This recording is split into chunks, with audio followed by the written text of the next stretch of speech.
আলহামদুলিল্লাহি রাব্বিল আলামিন ওয়াসসালাতু ওয়াসসালামু আলা সাইয়্যিদিল মুরসালিন আম্মা বা'দ ফাআউযু বিল্লাহি মিনাশ শাইতানির রাজীম বিসমিল্লাহির রহমানির রহিম। মাদানী চ্যানেলের দর্শকবৃন্দ, আলহামদুলিল্লাহ অনুষ্ঠান কুরআন কি বলে নিয়ে উপস্থিত হয়েছি। আমাদের সাথে উপস্থিত রয়েছেন জানাশিন আমির আহলে সুন্নাত হাজি মাওলানা উবাইদ রাজা আত্তারি মাদানী মুদ্দাজিল্লাহুল আলী। আজকে আমাদের টপিক হলো শাফাআতে মুস্তাফা সাল্লাল্লাহু তাআলা আলাইহি ওয়াসাল্লাম। শাফাআত কি, শাফাআত কিভাবে হবে, মাকামে শাফাআত কাকে কাকে দান করা হবে এবং কোন কোন ব্যক্তির শাফাআত করা হবে। আম্বিয়া ইকরাম, বিশেষ করে নবী রাহমাত সাল্লাল্লাহু আলাইহি ওয়াসাল্লাম ব্যতীত কিছু ব্যক্তিগণ শাফাআতকারী কি হবে, এই সকল প্রশ্নোত্তর নিব এবং অন্যান্য বিষয়সমূহ শিখব। জানাশিন আমির আহলে সুন্নাত থেকে প্রথমে দুরুদে পাকের ফজিলত যুক্ত করব। নবী পাক সাল্লাল্লাহু আলাইহি ওয়াসাল্লামের মহত্বপূর্ণ ইরশাদ হলো, যে ব্যক্তি আমার প্রতি জুমার দিন দুরুদে পাক পাঠ করবে, কিয়ামতের দিন আমি তার শাফাআত করব। সল্লু আলাল হাবিব সাল্লাল্লাহু তাআলা আলা মুহাম্মদ সাল্লাল্লাহু তাআলা আলাইহি ওয়াসাল্লাম।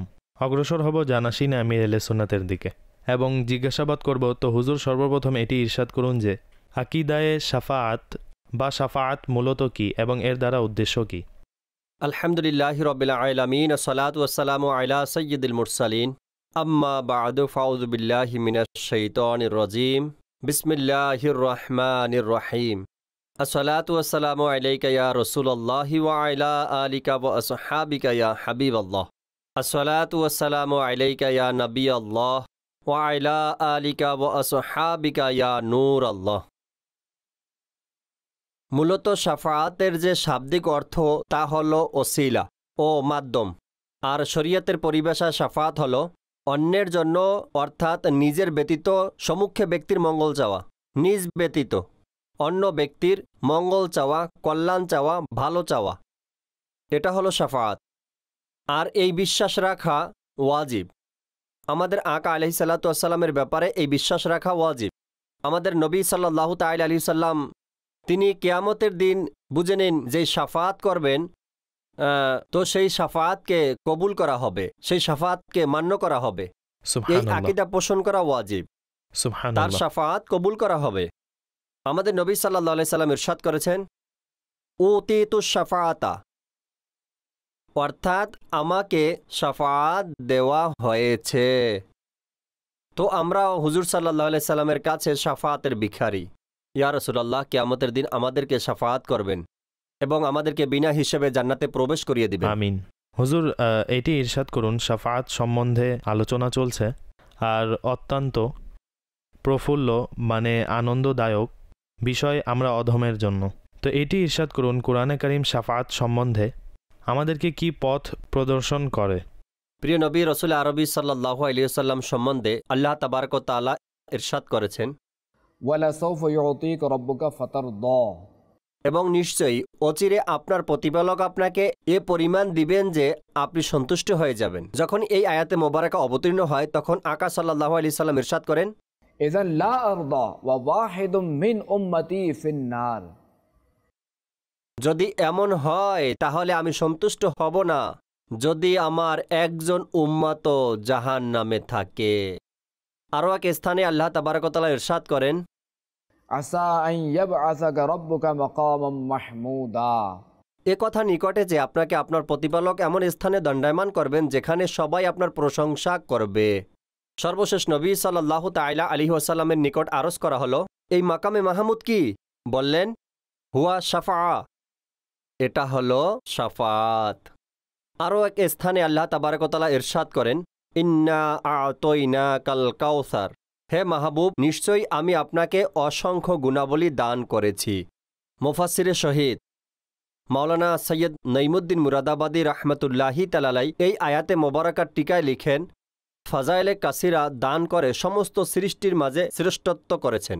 বাহ্যিক সৌন্দর্য দিয়েছেন, অভ্যন্তরীণ সৌন্দর্য, নসবে আলী ও নবুয়াত, কিতাব ও হিকমত, ইলম, শাফাআত, হাউজে কাউসার, মাকামে মাহমুদ, কাসরাতে উম্মত, অন্যান্য দিনের মাঝে শ্রেষ্ঠত্ব, কাসরাতে ফুতুও, এবং অগণিত নেয়ামত ও ফজিলত দিয়েছেন যার কোনো সংখ্যা নেই। তো এই 3 আয়াতে কারিমা দ্বারা অবগত হওয়া যায় যে শাফাত আমাদের প্রিয় নবী সাল্লাল্লাহু আলাইহি সাল্লামের কিয়ামতের দিন শাফাত করা এটি ইসলামী আকীদার মধ্য থেকে এই বিশ্বাস রাখা অপরিহার্য। হুজুর, কিছু আয়াত নিয়ে কিছু ব্যক্তিগণ ওয়াসওয়াসা প্রদান করে যে ভাই শাফাআত তো সঠিক নয়, কোরআনে শাফাআত করা নিষেধ করেছে, বারণ করেছে। তো এই সম্বন্ধে কি ইরশাদ করবেন?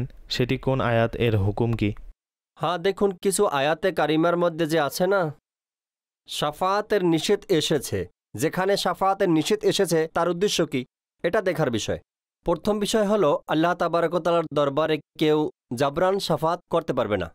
জাবরান দ্বারা উদ্দেশ্য মানে বক্ষ প্রশস্ত করে, হয় না, বুক টান টান করে, জাবরান শাফাআত কেউ করতে পারবে না। তিনি তো খালিক ও মালিক। জি। দ্বিতীয়ত হলো অমুসলিম শাফাআত করতে পারবে না, এবং আরও যারা ভূত অমুসলিমদের তারাও শাফাআত করতে পারবে না। বাতিল খোদা, তাদের নিজেদেরই তো অস্তিত্ব নেই, এটি পাথর, তো তারাও শাফাআত করবে না। জি না, তারা কিভাবে শাফাআত করবে? যে নিজের খাবার খেতে পারে না সে কিভাবে শাফাআত করবে? জি। সূরা বাকারা আয়াত নম্বর 254-তে আছে, ইয়াউমুল লা বাইউন ফীহি ওয়ালা খুল্লাতুন ওয়ালা শাফাআতুন। কানজুল ইমানের অনুবাদ, সেই দিন যার মধ্যে না কোনো বেচাকেনা থাকবে, না কাফিরদের জন্য বন্ধুত্ব এবং না শাফাআত। সূরা মুদাসসির আয়াত নম্বর 48 ইরশাদ হচ্ছে, ফামা তানফাউহুম শাফাআতুশ শাফিঈন। কানজুল ইমানের অনুবাদ, সুতরাং তাদেরকে সুপারিশকারীদের সুপারিশ কোনো কাজ দেবে না। আরও এক জায়গায় আল্লাহ তাবারক ওয়া তাআলা ইরশাদ করেন আয়াতুল কুরসিতে, মান যাল্লাযী ইয়াশফাউ ইনদাহু ইল্লা বিইযনিহি। সে কে যে আল্লাহ তাআলার সম্মুখে সুপারিশ করবে, ইল্লা কিন্তু যাকে অনুমতি দেওয়া হয়েছে। একদিকে দেখুন সরকার আলাইহিস সালাতু ওয়াস সালামের সম্বন্ধে শাফাআতের কথা বলা হয়েছে, আর দ্বিতীয় জায়গায় এই আয়াতে কারিমা বলা হয়েছে ভূত ইত্যাদি শাফাআত করবে না, কুফফার শাফাআত করবে না। অন্য এক স্থানে আল্লাহ তাআলা ইরশাদ করেছেন, মান যাল্লাযী ইয়াশফাউ ইনদাহু ইল্লা বিইযনিহি। কে সে যে আল্লাহর সম্মুখে শাফাআত করবে, ইল্লা বিইযনি, তবে মানে যাকে এর অনুমতি প্রদান করা হয়েছে।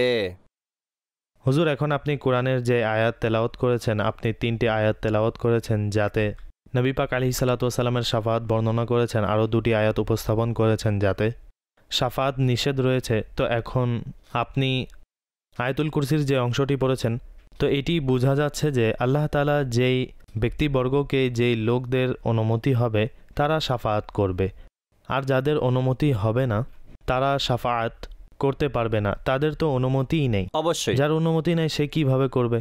যার আছে সে করবে অবশ্যই। আর আমরা তাদের প্রতি ভরসা রাখি, তাদের নিকট শাফাআতের আশা রাখি যাদের অনুমতি রয়েছে।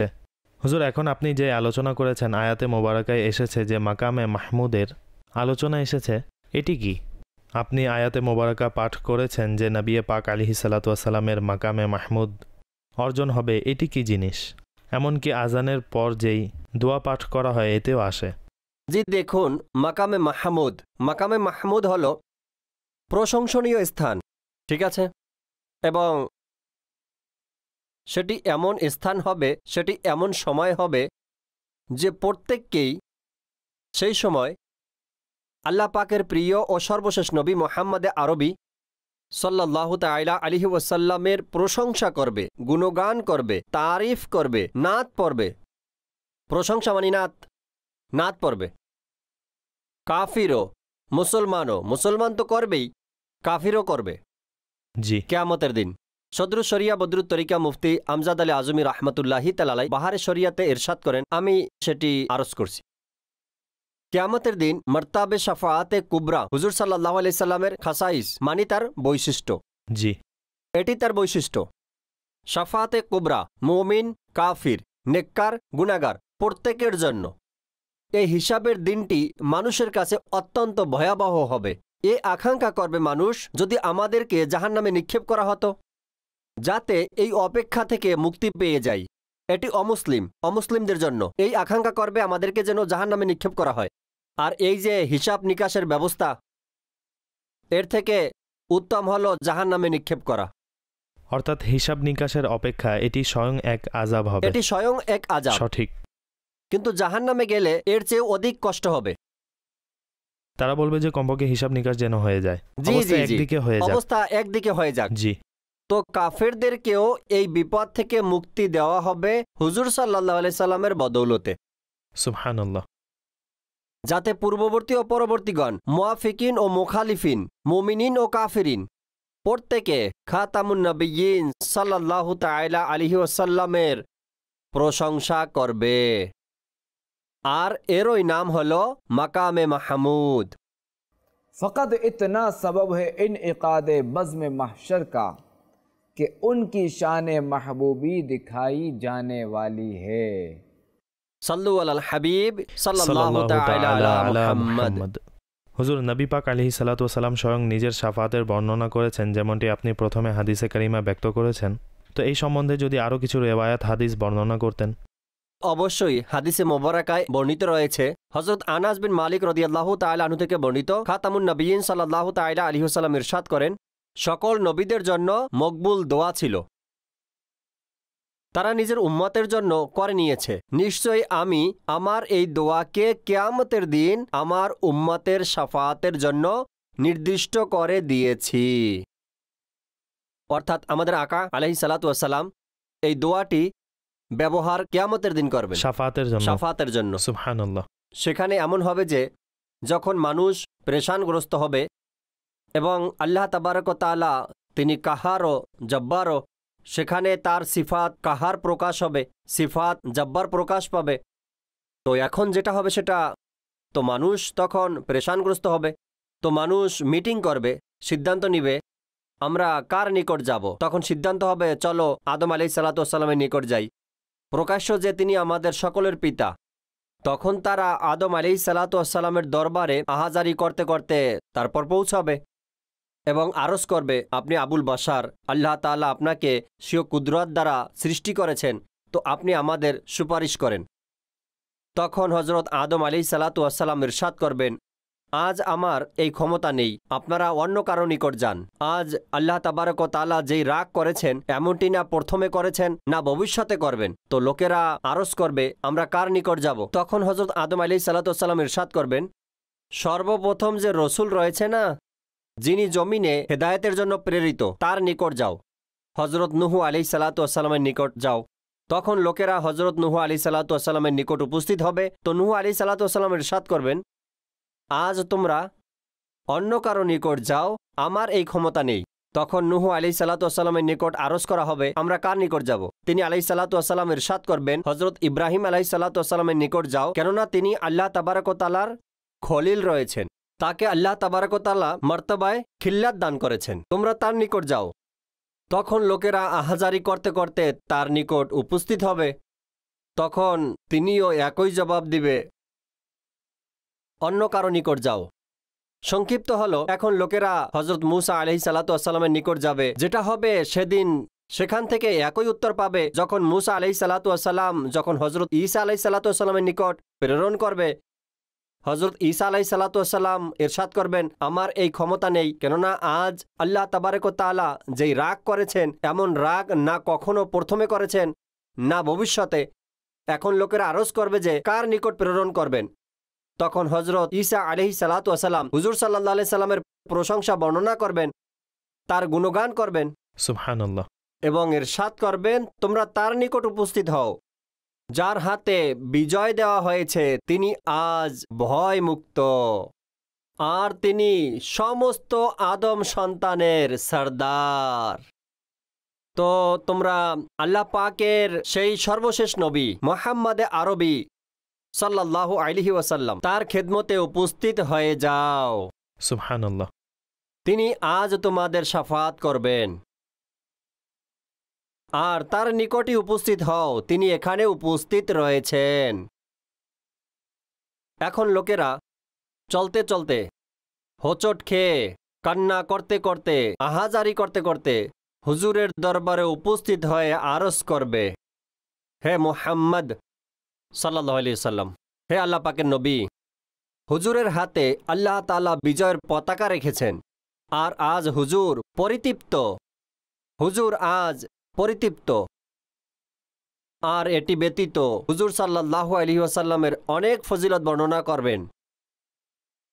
ওই লোকেরা যারা দুনিয়াতে তার বিরোধিতা করত, ওই লোকেরা যারা দুনিয়াতে তার প্রতি ঈমান আনত না, যারা তার বিরোধিতা করত, আজ কিয়ামতের দিন সেই লোকেরাই সরকার সাল্লাল্লাহু আলাইহি সাল্লামের প্রশংসা করবে, হুজুর সাল্লাল্লাহু আলাইহি সাল্লামের প্রশংসা করবে এবং তার নিকট সাহায্য চাইবে। প্রিয় নবী সাল্লাল্লাহু আলাইহি সাল্লাম বলবেন, আনা লাহা, এই কাজের জন্য আমি আছি। বাহ। অন্য নবীদের আলা হযরত বলেন না, कहेंगे और नबी इज़हबू इला गैरी, मेरे हुजूर के लब पर अना लहा होगा। যে অন্য অন্য নবীরা বলবে ইযহাবু ইলা গায়রি, অর্থাৎ আমি ব্যতীত অন্য কারো নিকট যাও। যখন হুজুর সাল্লাল্লাহু আলাইহি সাল্লামের নিকট উপস্থিত হবে তখন আমাদের আকা আলাইহিস সালাতু ওয়াস সালাম ইরশাদ করবেন, আনা লাহা, আমি এই কাজের জন্য, আমি শাফাআতের জন্য। অতঃপর আমাদের আকা আলাইহিস সালাতু ওয়াস সালাম আল্লাহ তাবারক ওয়া তাআলার দরবারে সিজদা করবেন। আমাদের আকা আলাইহিস সালাতু ওয়াস সালাম ইরশাদ করবেন, আনা সাহিবুকুম, আমি সেই যেই কাজের জন্য তোমরা আমাকে আরজ করছো। আল্লাহ। অতঃপর আমাদের আকা আলাইহিস সালাতু ওয়াস সালাম আল্লাহ তাবারক ওয়া তাআলার দরবারে উপস্থিত হবেন এবং তিনি সিজদা করবেন। আল্লাহ তাবারক ওয়া তাআলা ইরশাদ করবেন, ইয়া মুহাম্মদ ইরফা রাসাক ওয়াকুল তুসমা ওয়াসাল তুতা ওয়াশফা তুশফা, অর্থাৎ হে মুহাম্মদ, স্বীয় মস্তক উঠাও এবং আরজ করো, তোমার কথা শোনা হবে এবং চাও, যা কিছু চাইবে তা পেয়ে যাবে, এবং শাফাআত করো, তোমার শাফাআত কবুলকৃত। সুবহানাল্লাহ। তো এই হলো মাকামে মাহমুদ, আমার আকা আলাইহিস সালাতু ওয়াস সালামের শান। কিয়ামতের দিন আমাদের নবী সাল্লাল্লাহু আলাইহি সাল্লামের শান প্রত্যেকের নিকট প্রকাশ পেয়ে যাবে, প্রত্যেকের নিকট সুস্পষ্ট হয়ে যাবে। আর আল্লাহ কারিমের আহলে সুন্নতের প্রতি দয়া হলো, তার এই অনুগ্রহ অনেক বড় পুরস্কার হলো যে আহলে সুন্নাত এই বিষয় আকীদা রাখে যে আমাদের আকা আলাইহিস সালাতু ওয়াস সালাম আজও নাতের এবং কিয়ামতের দিন নাতের যোগ্য হবে ইনশাআল্লাহ। আমরা আজও তার নাত পড়ি এবং ইনশাআল্লাহ পড়তে পড়তে এ দুনিয়া থেকে বিদায় নিব এবং সেখানেও তার নাত শুনব ইনশাআল্লাহ তাআলা। আমাদের প্রবেশ কিভাবে হবে? खुल्द में होगा हमारा दाखिला इस शान से या रसूल अल्लाह का नारा लगाते जाएंगे इंशाअल्लाह इंशाअल्लाहुल करीम। হুজুর, এই বিষয়টি অত্যন্ত দারুণ বিষয়, মানে আধ্যাত্মিকভাবে একটি স্বাদ, আনন্দ অনুভূতি হচ্ছে। আপনি ইরশাদ করেছেন যে মাকামে মাহমুদ হলো এই, আর নবী পাক আলাইহিস সালাতু ওয়াস সালাম স্বীয় উম্মতের কবিরা গুনাহগারদেরকে শাফাআত করবেন। এটি ইরশাদ করুন যে নবী পাক আলাইহিস সালাতু ওয়াস সালাম ব্যতীত কি কেউ শাফাআত করতে পারবে, বা কারো অনুমতি হবে নাকি হবে না? দেখুন, আমাদের আকা আলাইহিস সালাতু ওয়াস সালাম যখন শাফাআত করবেন তখন শাফাআতের দরজা খুলে যাবে, ঠিক আছে? অতঃপর আমাদের প্রিয় নবী সাল্লাল্লাহু আলাইহি সাল্লামের অনুমতিতে আম্বিয়া ইকরাম আলাইহিস সালাতু ওয়াস সালাম নিজ নিজ উম্মতের জন্য শাফাআত করবেন, ঠিক আছে? এমনকি এ পর্যন্ত আউলিয়া ইকরামও শাফাআত করবেন, ওলামাগণও শাফাআত করবেন। এটিও বর্ণনাতে পাওয়া যায় যে যেমন কেউ কাউকে ওযু করিয়েছে কোনো আলিমকে, তো সে আরজ করবে যে হুজুর, আমি আপনাকে ওযু করিয়েছিলাম দুনিয়াতে অমুক নামাজের জন্য, আমার শাফাআত করে দিন। আলিমের মর্যাদা বর্ণনা করা হয়েছে, কি চমৎকার, ঠিক আছে? সেখানে ওলামাগণও শাফাআত করবেন। এমনকি এটাও বর্ণনাতে এসেছে যার ছোট বাচ্চা মারা যায় সেও নিজের মা বাবার শাফাআত করবে।